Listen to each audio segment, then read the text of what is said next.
Hello, fellow citizens. Babbitt. Now I'm in a weird angle, but I suppose it shouldn't really matter. Because now this is more for you to see what I'm doing. But actually, I can change something. Because, right, it's not just about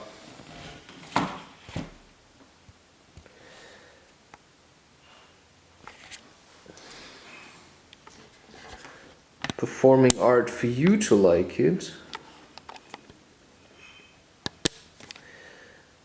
but also for me to like making it. And now there was from the tripod, there was here this leg, and now I can just sit a bit nicer. So what I would like to do today is to show you how I do this with the images. Maybe I can talk a bit about how I came up with this in the first place. So I can tell you as a child, I wasn't much of an artist, you could say. Because I always kept thinking about, what I should do. And this is something that I always used to do because I was so uncertain. And that's something that happened in school, because school made me so uncertain about who I am and what I like to be and how I am. So they basically tried to destroy me as an individual. And that's not like, pointing my finger and just being angry. No, that's just a fact. That's what school does. If you stick out, they shave you off. Because they don't like these people that stick out, right? They want people who follow.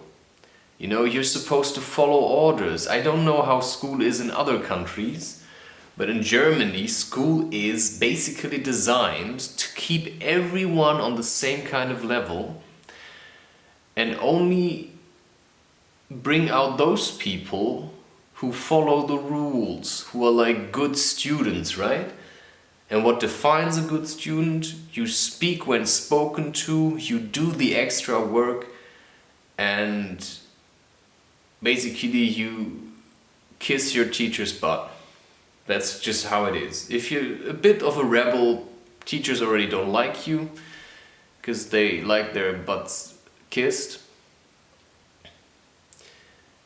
And that's why teachers probably also never consider any lessons they might receive from students, because they think, they're the only ones, that can teach people something.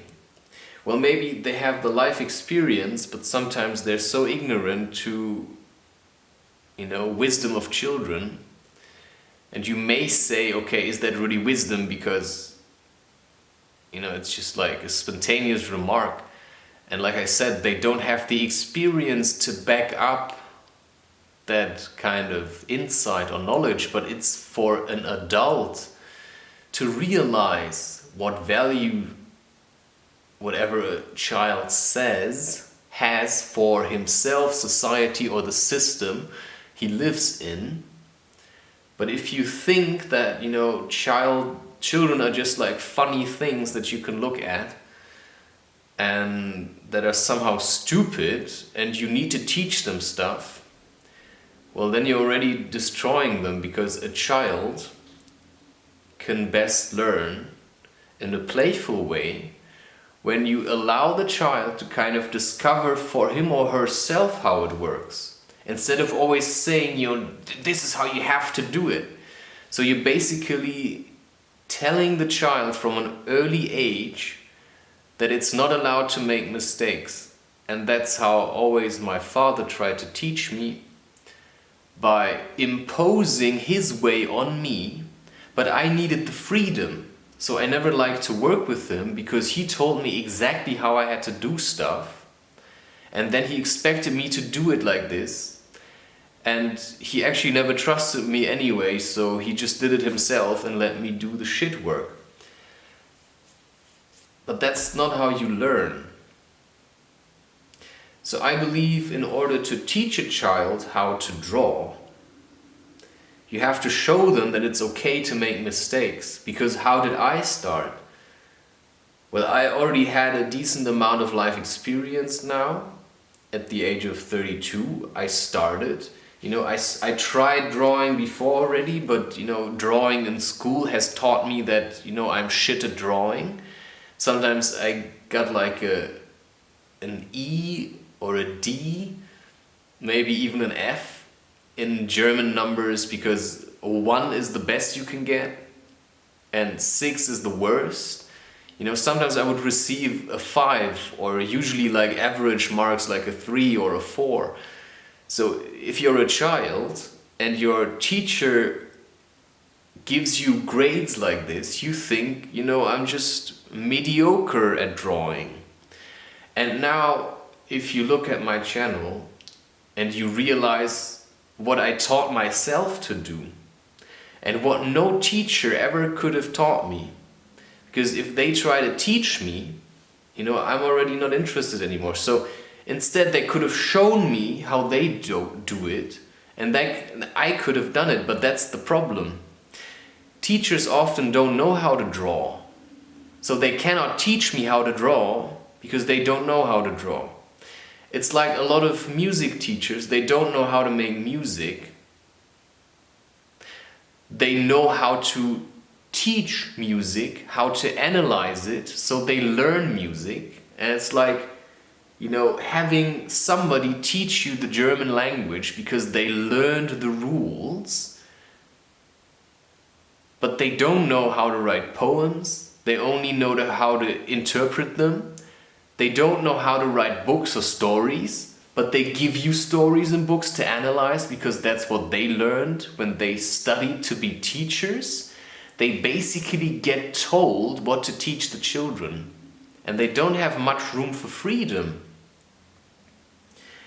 And so they just follow rules, but in order to become free as an artist or as a human being, you have to find your own way and figure it out for yourself.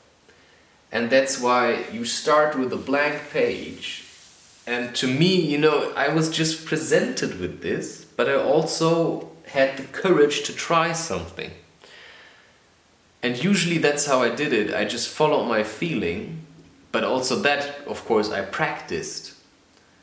And the first time I have to remind myself and you of the fact that the first time I realized how it feels like to follow your intuition was with LSD.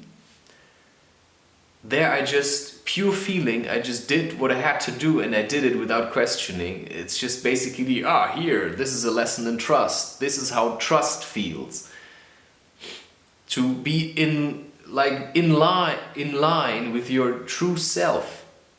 Then you don't have to ask questions anymore. You just follow your feeling, and that's your compass, your soul. Your soul is your compass. And then your mind is what makes you understand how you're doing things, and then you learn to teach yourself these things. Because at first, I would just sit down, and that was already, I always tried painting because I wanted to draw. I wanted to draw, but I had no idea how it would turn out in the end. So I already tried a couple of times, sometimes maybe with cacao or cannabis or something. And then I would just draw something. But I wasn't overly confident, but some things I quite liked. And I started to realize, okay, the more I drew, the better I got. Because you start also to recognize shapes, right? It's like familiar hand movements, and for that you have to practice. So you have to keep drawing. Of course, it's hard if you don't know what to draw, but you get that feeling, right? You sit here and you can basically stare at the page and you take the pen And then you look at the page. It's like, okay, where do I want to put now the pen? And then you just start by making like one line. And then you just see, okay, what can I do to that line, right? And then maybe you add another line. And maybe another line. And maybe another line. And maybe you keep adding lines and suddenly you have a face. And you think, whoa, where did that come from? But for that you have to, just follow your feeling. And it will be a bit weird in the beginning. And now for me it's a bit weird because I'm doing this live. I'm not sure if I've done that already, but in any case I'm just doing it again. So I'm going to resist the urge to... You know what? I told you now what I'm gonna do, and now I'm just gonna start another session, and I'm gonna do it again. Then I'm gonna do it, so tomorrow you will see what I did just now.